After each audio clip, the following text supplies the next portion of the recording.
Les coulisses de la foire, c'est le thème de notre grand journal. On va découvrir l'organisation, comment se monte cette foire internationale. Dans notre bibliothèque, avec Bertrand, on parlera de l'histoire du vintage. On se déplacera sur son stand. Et après, c'est chez Karim qu'on terminera l'émission. Tout de suite.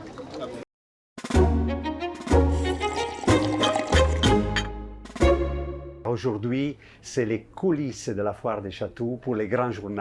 Je vous remercie d'être ici avec nous. C'est fantastique parce que c'est très difficile de vous avoir tous les quatre ensemble parce que vous êtes tout le temps appelés ou à droite ou à gauche. Vous êtes très mobile. Donc, je voudrais commencer tout de suite avec toi, Bernard. Une fois que j'arrive à la foire des Châteaux, mais comment est-il possible? Avant, il n'y avait rien et à l'improviste, il y a tout. Oui. Tout est installé, tout est prêt, tout est... Comment vous faites? Alors, la foire de Château, c'est un village. C'est un village d'antiquaires qui dure quand même 10 jours d'ouverture publique, mais qui dure bien plus longtemps, puisque le village, il faut bien le monter et le démonter. Donc, on a des équipes de montage avant la foire et une organisation qui commence, moi, elle ne commence pas le jour de l'ouverture publique, la foire. Elle commence... Elle n'a pas de commencement en fin de compte, puisqu'on enchaîne d'une foire à l'autre, donc elle commence 6 mois avant. Dès qu'on termine la foire de septembre, on pense à celle de mars, et dès qu'on finit celle de mars, on pense à celle de septembre. Donc la foire de Château, c'est toute l'année en fin de compte. On travaille en famille, puisque je suis un peu le chef d'orchestre, donc en tant que commissaire général de la foire, donc c'est comme un capitaine à bord d'un navire, et c'est bien de travailler surtout en harmonie avec ses équipes. Les équipes de montage, l'électricien, les équipes de sûreté, de sécurité.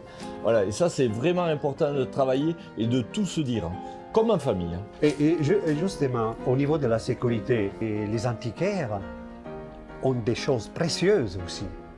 Parfois, ils ont des choses qui ont de la grande valeur. Donc là, vous intervenez aussi pour... Ils doivent se sentir protégés, ils ne doivent pas avoir des inquiétudes là-dessus. Oui, tout à fait. C'est pour ça que mon collègue Fabrice, en fait, qui est en charge de la partie sûreté, prend des dispositions pour justement permettre aux antiquaires de pouvoir exposer dans les conditions de sécurité optimales. Oui, et il y a eu des moments difficiles où vous avez dû intervenir. Oui, il y a des moments, oui.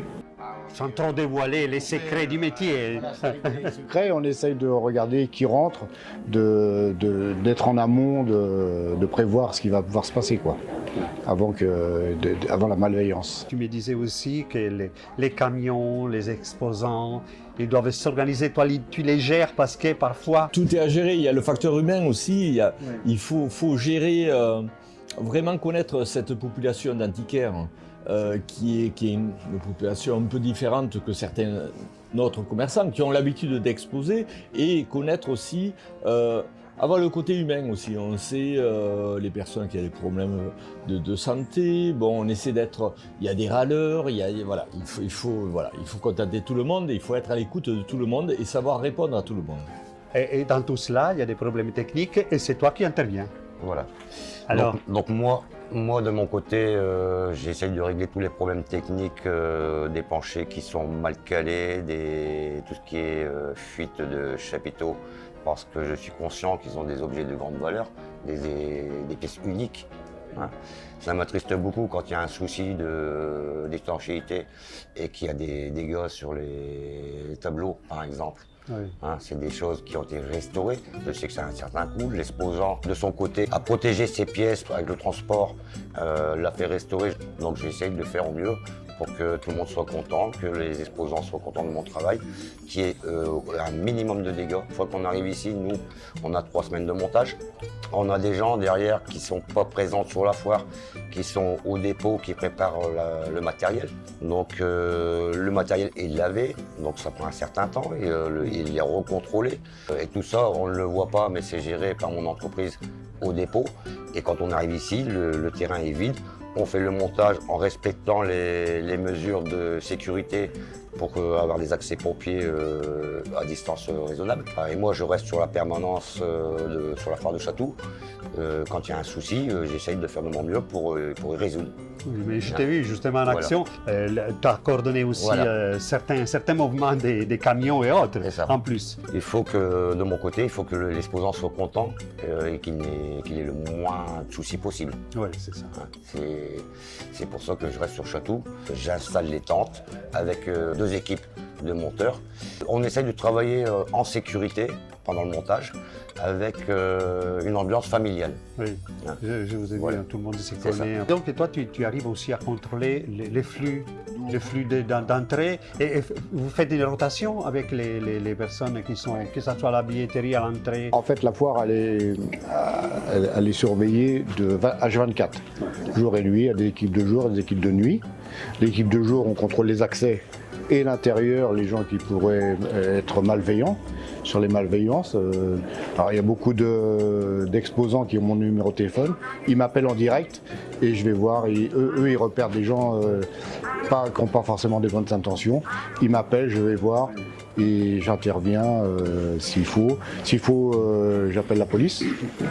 Oui, de toute façon, je la vois circuler. Voilà, je suis en relation permanente avec la police. Donc, si je les appelle, ils sont assez réactifs, ils viennent très rapidement. Parce que sur la foire, il y a des grosses valeurs, il y a des bijoutiers. Donc là, ils sont très très réactifs. Il y a déjà eu des cas de vol assez importants sur d'autres foires. On essaye que ça n'arrive pas ici. Oui. Donc on contrôle, on surveille les gens qui rentrent. Je dis bien aux agents de bien regarder les gens qui rentrent s'ils n'ont pas le profil brocanteur. Puis il y a d'autres personnes on sait qu'ils ne sont pas là pour des bonnes intentions. Donc si vous entendez des bruits de radio, c'est parce qu'on n'a pas pu éteindre les radios, parce que justement, la sécurité avant tout. On travaille quand même.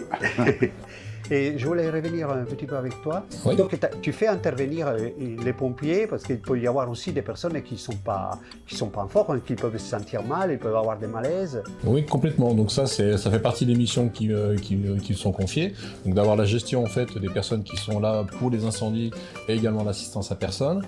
Mais en amont, j'ai également un travail important au niveau administratif, puisque par définition, en accord avec Bernard, en fait, on s'occupe des dossiers qui sont à déposer en mairie pour pouvoir avoir l'autorisation de montage. Et ensuite, on est chargé, moi je fais partie des responsables du service qui se charge de faire en sorte que l'ensemble de la réglementation sur les montages d'incendie soit respecté. Et Bernard, comment tu envisages le futur de cette foire? Parce qu'il y a quand même, depuis qu'on est là, on a quand même vu une évolution. Maintenant, on arrive même à avoir un dôme, chose qui n'était même pas inimaginable il y a quelques années. Alors, moi la foire de Chatou, je la connais depuis... je suis présent depuis 2005, je pense, si mon souvenir est bon, mais elle a sans cesse évolué. Et elle évoluera sans cesse, puisqu'on l'adapte en fin de compte au marché à la demande. Le dôme, c'est un peu mon bébé, puisque je l'ai pensé et créé. Donc,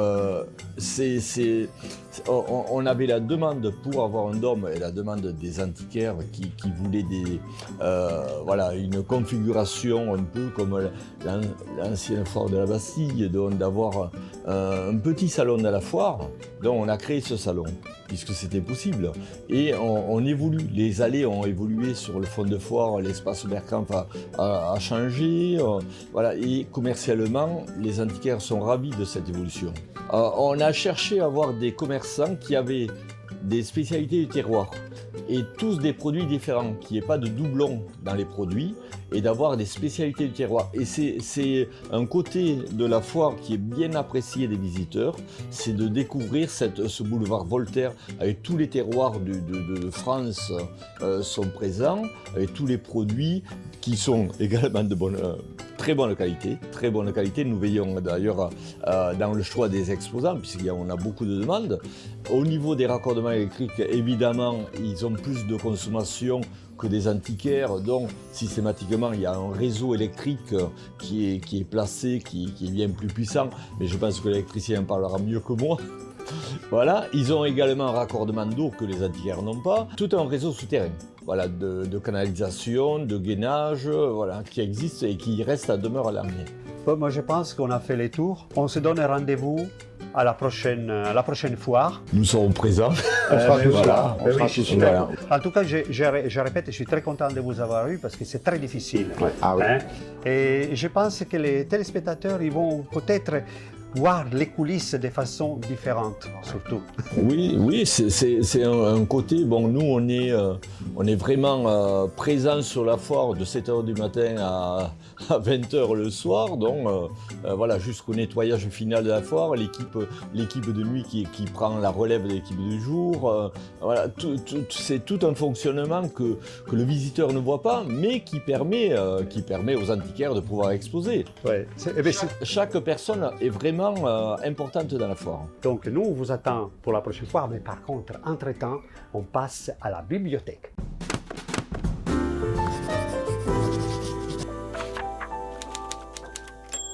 Je suis avec Bertrand, un expert qui va nous parler d'immobilier de l'après-guerre. Bertrand, bienvenue chez nous. Écoute, je suis content d'être chez toi dans ta library. Mais oui, c'est l'endroit où tous les experts viennent expliquer un peu leur savoir. Alors bon, il faut rester humble dans ce domaine. Je peux te parler effectivement du mobilier, de la reconstruction, c'est toujours intéressant. Parce que c'est un mouvement de fond en fait. Après-guerre, tout est à refaire. Donc on va demander aux architectes décorateurs de réfléchir à des solutions de rangement, revoir les solutions, les formes, revoir l'habitat. Tout ça fait qu'il y a un travail de fond qui est fait. On va créer énormément de nouveaux mobiliers à partir de là. Alors du mobilier qui va s'adapter effectivement à des nouvelles constructions. Donc si tu veux, il y a à la fois, quand tu prends Marcel Gascoin, René Gabriel, gens comme ça, c'est presque du marché public. Ils doivent fournir une forme de buffet fonctionnel, démontable et facilement constructible et rapidement. Il fallait les construire rapidement. Ça a donné lieu à tout un ensemble de mobilier, une effervescence autour de ça. Voilà. Et au niveau de la création, est-ce que tous ces créateurs utilisent les savoir-faire d'antan? Oui, pour la partie menuiserie, qu'on appelle la reconstruction un peu populaire, les ébénistes, les designers populaires. Après, sur la partie grande décoration française, si on prend Jean Royer, si on prend Jean-Michel Franck, on reste sur la tradition des années 30, du luxe. Tu vois, du luxe, avec des matériaux ivoire, velours de soie, palissandre de Rio, que des essences incroyables. Donc là, on n'est pas sur la masse, quoi, tu vois, on est sur de la décoration tout en finesse, très parisienne. C'est le savoir-être parisien, tu vois, qui perdure, en fait, et également le savoir-faire. Et donc cela se développe en Europe. France, Italie, voilà. Pays scandinaves, ils interviennent. Alors là, on est dans les années 50, la France reste quand même un pays de référence en matière d'art décoratif, si tu veux. Très vite, ça s'accélère, années 60, l'industrialisation, il y a des nouvelles usines, il y a la construction scandinave, c'est-à-dire les meubles scandinaves arrivent, où là, on est sur des formes épurées, avec un bois qui est du teak ou un bois imputrescible, tu vois, il y a tout un mouvement de fond, c'est le mobilier à la mode des années 60. Donc les gens qui ont un peu réussi, qui achètent un nouvel appartement, ils vont se meubler avec ce mobilier. Les Italiens ne sont pas en reste, parce qu'il y a énormément de design qui est construit à partir des années 60. Tu vois, il y a des très grands designers, Ettore Sottsass, qu'est-ce qu'on a? On a Gaetano Pesquet, les Italiens sont très très dynamiques en matière de création mobilière, tu vois. Et notamment parce qu'ils alimentent une foire qui s'appelle la foire de Milan, en fait, qui est la foire du mobilier, foire de la décoration. Et c'est là que tous les Européens viennent un peu s'inspirer, tous les architectes décorateurs, tu vois, parce qu'il y a un savoir-faire italien très important. Donc on retrouve tout ça, ce design, on va le retrouver dans les nouveaux projets d'architectes, tu vois. On peut faire un petit voyage sur ton stand pour que tu puisses me parler de tout cela. On va continuer. Illustrer. Oui, on va l'illustrer. Allez, on y va. Alors Bertrand, on est dans la sculpture. Alors là, oui, c'est un petit clin d'œil à l'Italie. Plus beau nez finalement d'Italie, Michelangelo. Alors là, c'est un petit élément décoratif en papier mâché des années 70. Voilà. Mais voilà, je trouve que ça donne une petite connotation au stand design, tu vois, décoration. C'est sûr. Voilà. Et c'est un joli travail. Et puis c'est les pointes comme ça, on attire. Voilà, ça attire l'œil. Et puis c'est le côté XXL, tu vois. On travaille sur un grand format, dans l'esprit de Igor Mitoraj, un artiste qui est bien connu en Italie. Okay. Alors ensuite, on rentre dans le stand. Si tu veux, en termes d'époque, avec ce petit chariot-bar, je voulais vous le montrer, il est particulièrement intéressant parce que c'est un chariot assez simple de construction tubulaire, tu vois, tube acier chromé, plateau bois. Et c'est Robert Mulley Stevens qui a dessiné ce chariot. On est vraiment dans les années 30. Alors là, on est sur la fonction et le modernisme déjà. On sent qu'il y a déjà une réflexion sur la forme. Il ne faut pas oublier que c'était aussi un très grand décorateur du cinéma. Voilà, architecte, décorateur de cinéma, il a fait vraiment pas mal de choses. Ensuite, on peut tourner, on arrive dans les années 50-60, on est sur Pierre Paulin, un designer français, qui travaille pour Mainviel, un grand éditeur de mobilier. Et là, on demande une forme utile. Là. Il faut que le bureau soit pratique. Alors, on met un stratifié type Formica pour le plateau, parce qu'effectivement, c'est résistant et agréable au final au toucher. Ensuite, on prend un bois clair du Tech, par exemple, en plaquage pour les tiroirs, les façades de tiroirs. Et ensuite, une structure en métal laqué noir, solide. Donc, c'est des bureaux qui sont durables. Voilà.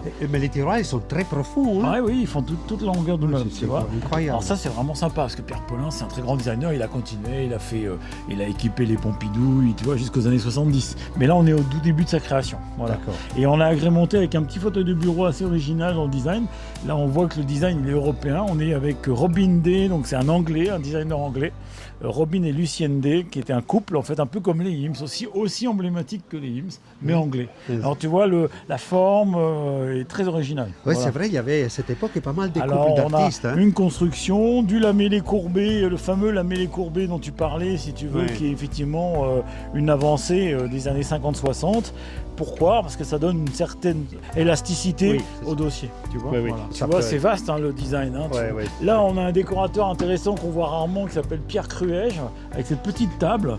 Qui est très jolie, un très beau design, tu vois. Alors on est en acajou, on est un peu dans l'esprit scandinave, mais c'est français.